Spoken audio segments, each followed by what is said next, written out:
যুক্ত হয়েছেন এখন নতুন জীবনের জন্য অভিনন্দন জানাই সার্জিস। আমরা খেয়াল করি যে গতকাল বিবিসি বাংলার একটা শিরোনাম ছিল যে ভাঙার ঘোষণা দিয়ে ধানমন্ডি ৩২ নম্বরে হামলা। তার আগেই আপনার সহকর্মী সহযোদ্ধাও আমরা এরকম বলতে পারি জনাব Hasnat Abdullah verified Facebook ID থেকে পোস্ট করেছিলেন আজ রাতে বাংলাদেশে ফেসিবাদের তীর্থভূমি মুক্ত হবে।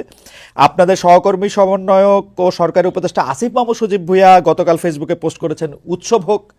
আগেই ভগ্নস্তূপ হয়ে থাকা ৩২ নম্বরে বাড়ি ধূলিসাৎ করা যখন শেষ দিকে, তখন আপনার ফেসবুক পোস্ট আবু জাহেলের বাড়ি এখন পাবলিক টয়লেট।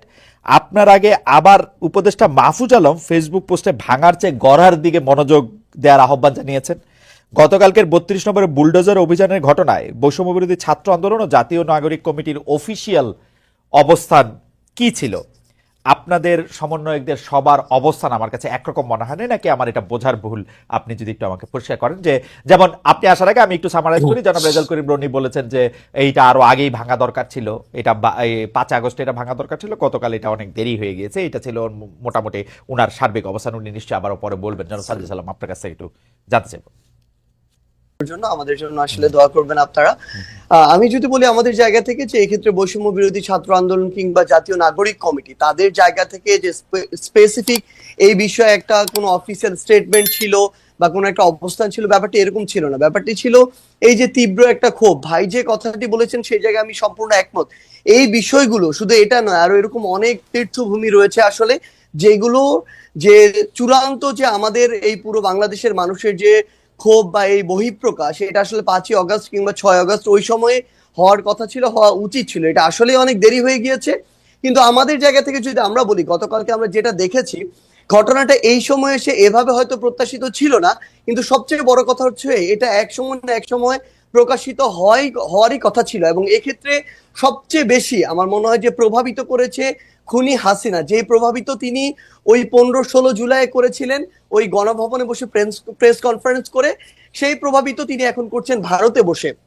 তিনি যখন এখনো তার জায়গা থেকে এমন টোনে কথা বলেন যে এই টোনে তিনি কথা বলেছিলেন ওই জুলাইয়ের আগে, তিনি যখন এখনো তার ভিতরে বিন্দুমাত্র কোনো অনুসূচনা দেখা যায় না, কিংবা তার যে কথা বা এই যে এতগুলো খুন করেছে সেগুলোর জন্য যে দায় নেওয়ার যে বিন্দুমাত্র মানসিকতা, সেটাকে বিন্দুমাত্র অ্যাড্রেস না করে বরং যারা এই অভ্যুত্থানের সাথে সরাসরি সম্পৃক্ত তাদেরকে প্রত্যক্ষ এবং পরোক্ষভাবে বিভিন্ন রকম আবার ওই ট্যাগ দিয়ে যখন উপস্থাপন করার চেষ্টাটা করা হয়, এই যে এতগুলো মানুষকে খুন করা হয়েছে তার নির্দেশে, সেগুলোর জন্য বিন্দুমাত্র তার জায়গা থেকে সহানুভূতি না দেখিয়ে বরং তার ওই পূর্বের ইতিহাস দিয়ে যে সিম্পেথি নেয়ার যে তার একটি প্রক্রিয়া সবসময় তার ভিতরে দেখা গিয়েছে, সেটা যখন তিনি আবারও করেন তখন মানুষের ভিতরে একটা ক্ষোভ তৈরি হয়।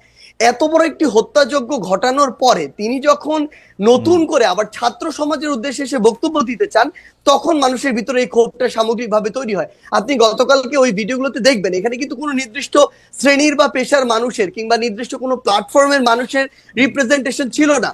সকলে এই জায়গায় ঐক্যবদ্ধ হয়েছিল যে এই বিষয়টিতে তাদের অবস্থানের ক্ষেত্রে। জনাব সাজ্জাদ সালাম, আমার কয়েকটা প্রশ্ন আছে। আপনি কি কালকে শেখ হাসিনার বক্তব্য শুনছেন?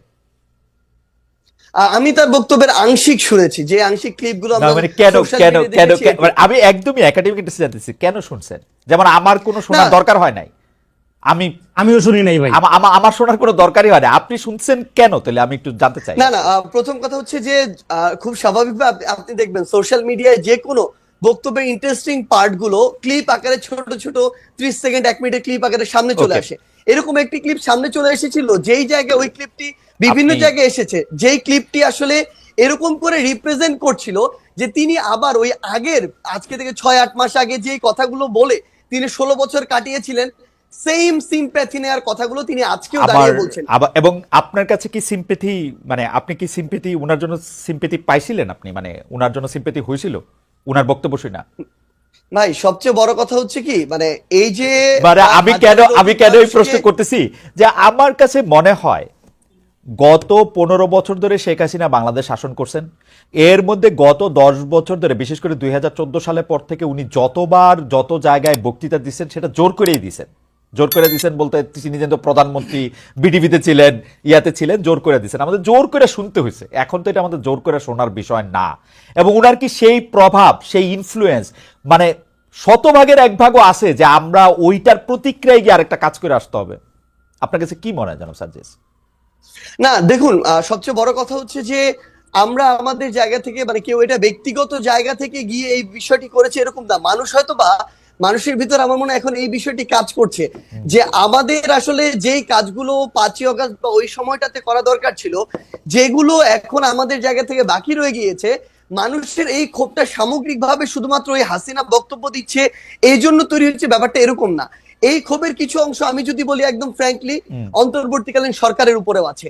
এই অন্তর্বর্তীকালীন সরকার তাদের জায়গা থেকে এই খুনি যারা ছিল, যারা সরাসরি এই খুনগুলোর সাথে জড়িত, ছাত্রলীগ, আওয়ামী লীগ, যুবলীগের ক্যাডাররা বা কিছু কিছু পুলিশ সদস্য, যাদেরকে আসলে গ্রেফতার করে বিচারের আওতায় আনার কথা ছিল, দৃশ্যমান এরকম একটা বিচার আমাদের দেখার কথা ছিল, সেটি যখন দেখছে না মানুষের ভিতরে একটা ক্ষোভের উদ্গীরণ হচ্ছে, যখন দেখছে ছাত্রলীগ, যুবলীগ, আওয়ামী লীগের ওই ওই সদস্যরাই বিভিন্ন ভাবে বিভিন্ন দলের সাথে এখন যুক্ত হচ্ছে এবং আশ্রয় প্রশ্রয়ে তাদের চোখের সামনে দিয়ে হাঁটছে, তখন এই মানুষগুলোর ভিতরে আরেকটা ক্ষোভ তৈরি হচ্ছে।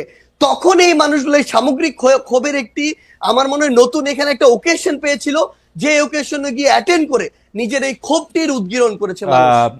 এইটা কি এরকম হইতে পারে জনাব সার্জিস আলম? ধরেন শেখ হাসিনার উপরে তো আপনার কন্ট্রোল নাই, আমারও কন্ট্রোল নাই, শেখ হাসিনা আরেকটা বক্তৃতা দিল, তারপরে গিয়ে কোন বাড়িটা ভাঙবেন? না দেখুন, এখানে শেখ হাসিনা অসংখ্য বক্তৃতা দিক আর একটা বক্তৃতা দিক, সেটা ফ্যাক্ট না।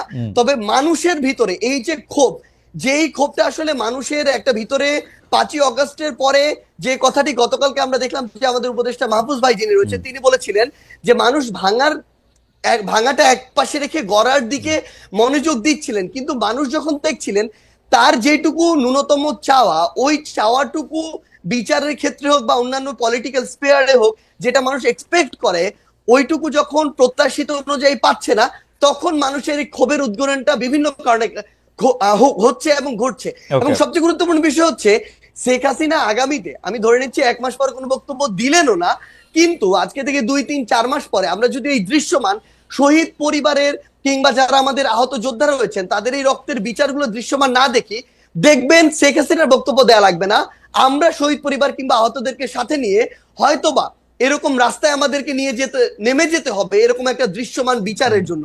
তো এই জায়গাটা শুধুমাত্র শেখ হাসিনা দৃশ্যমান বিচার করার জন্য আপনারা আওয়ামী লীগের স্থাপনাগুলি বা আওয়ামী লীগের সাথে জড়িত জিনিসগুলি গিয়ে আপনারা ভাঙবেন? এটা আওয়ামী লীগ না, সবচেয়ে বড় কথা হচ্ছে কি, দেখেন আওয়ামী লীগ বলে এমন কিছু এখানে বিষয়কে নিয়ে আসা হচ্ছে, আওয়ামী লীগের সবাই, আমরা যে স্পষ্ট করে বলি, আওয়ামী লীগের যে মানুষগুলো এই বিষয়গুলোর সাথে জড়িত ছিল, হত্যাযজ্ঞের সাথে, খুনের সাথে, ফ্যাসিজমের সাথে, স্বৈরাচারের সাথে, এবং তারা যেগুলোকে সিম্বল, এক প্রকার উপাসনালয় হিসেবে তৈরি করে সিম্বলাইজ করে এতদিনের রাজনীতিটা করেছে, মানুষের ক্ষোভ ওই জায়গায়। বাংলাদেশে আমি ধরে নিচ্ছি 20% মানুষ আওয়ামী লীগের সমর্থক ছিল, কই বাকি বাড়িগুলোতে তো গিয়ে হামলা করা হয়নি, ওই সমর্থকদের বাড়িতে গিয়ে কিন্তু হামলা করা হয়নি, কিন্তু এই ধানমন্ডি 32, ওই গণভবন কিংবা এই যে বিভিন্ন ভবনগুলোকে কেন্দ্র করে পুরো একটা উপাসনালয় হিসেবে প্রেজেন্ট করে এই যে রাজনীতি করা হয়েছে, মানুষের ক্ষোভটা ওই জায়গায়। এবং এটা স্পেসিফিক ভাবে দল হিসেবে আওয়ামী লীগ নয়, বরং স্পেসিফিক ভাবে কিছু প্রতিষ্ঠান বা উপাদান যেগুলোকে সামনে রেখে এতদিন আওয়ামী লীগ এই অত্যাচার নিপীড়নের রাজনীতিটা